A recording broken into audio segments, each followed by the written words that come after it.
C'est très important de comprendre ce que c'est que une consécration. Il dit consacre-les, donc le mot sanctifier ici veut dire consacre-les dans la vérité. Jésus nous consacre dans sa vérité à lui. Ça veut dire que nous sommes des êtres de vérité. La consécration est un acte sacré. Dans toutes les religions du monde, c'est le jour par exemple de la consécration, et pour nous le baptême normalement, c'est le jour du baptême que nous recevons un nom. Dans la tradition africaine, il y a ce qu'on appelle l'imposition des noms. Et normalement, il y a une cérémonie. Puisqu'on donnera toujours le nom de son grand-père, d'un aïeux, etc. Et souvent, on dit un aïeux qui a des vêtus. Alors, quand on demande quel nom on lui donne, quand on dit le nom, c'est une consécration. Le problème, c'est que parfois, nous portons des noms. Et je vous dis que dans le monde spirituel, il faut prendre deux choses en compte. La parole et l'esprit. Mais je vais vous expliquer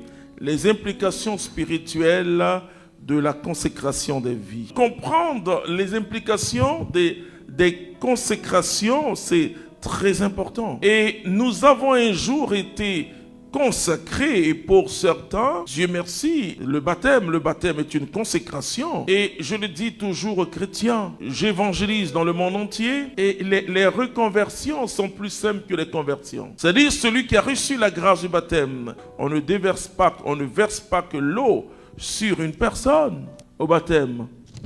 On dit, je te baptise au nom du Père et du Fils et du Saint-Esprit. C'est très, très important de le savoir que c'est une consécration. Et donc, dans la consécration, il y a la parole. Il y a l'exercice de la parole. Si vous êtes consacré, par exemple, à une eau où il y a des génies, si vous êtes consacré à un fétiche, si vous êtes consacré, je ne sais pas moi, à un devin ou, je ne sais pas moi, une sorte de divinité, enfin, je ne comprends pas. Il y a toujours une parole qui accompagne. Alors, il faut parole contre parole. Il faut toujours annuler une consécration qui ne confesse pas Jésus-Christ. Il y a ce qu'on appelle l'autodélivrance. Et beaucoup de chrétiens ne l'utilisent pas, l'autodélivrance. L'autodélivrance, c'est une prière simple où je brise moi-même tous les autels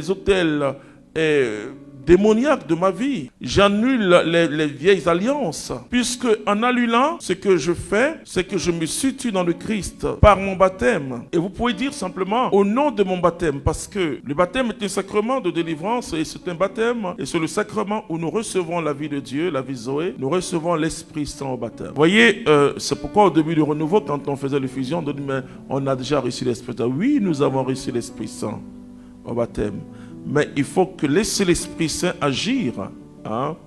Alors il faut que la grâce, petite parenthèse théologique, la grâce actuelle, parce qu'il y a la grâce sanctifiante, mais il y a la grâce aussi actuelle.